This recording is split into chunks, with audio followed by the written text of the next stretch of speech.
Мына жерде көтөрүлгөн конституциялык норма. Жакшынын шарапаты дейт, ушу кемпирабаддын маселеси менен жаңы регламентке ээ болуп калдык.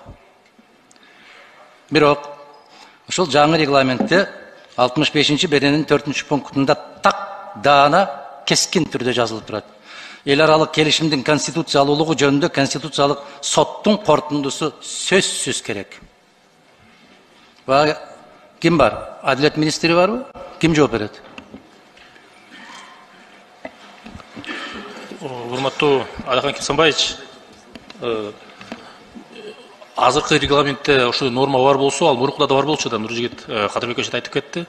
Бирок сиздер мынакей ай сайын канча эл аралык келишимдерди ратификацияны өткөрөсүңөр.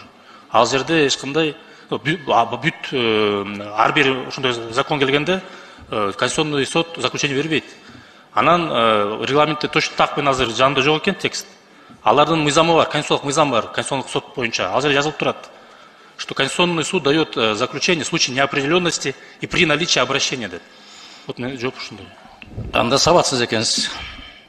Азыр дагы бирөөлөргө температура чыгып кетет бул сөздү укканда. Дагы айтам. Ар күнү эле биз мамлекеттик чегараны карап аткан жокпуз комитет. Биз келишимдерди карап атабыз. Бул жерде 65-берене мамлекеттик чегараны өзгөртүү боюнча эл аралык келишимдер жөнүндө кетип барат сөз. Биз биринчи жолу карап атабыз мамлекеттик чегара жөнүндө. Сиз кимсиз, өзүңүздү тааныштырсаңыз биринчи. Аяз Боетов, министр юстиции. Анда жакшылап окуңуз. Мына жерде императивдүү жазылып турат. Бул Мадумаров кабыл алган регламент эмес, жогорку кеңеш кабыл алган регламент.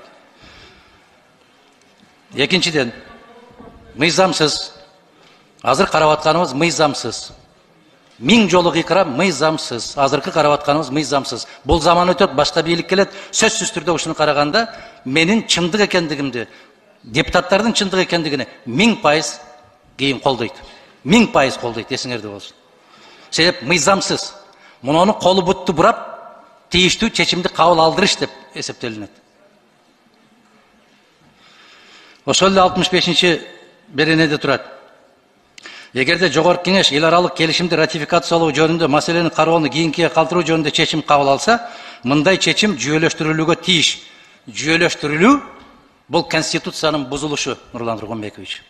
Конституциянын одоно түрдө бузулушу. Бул мына регламенттин одоно түрдө бузулушу.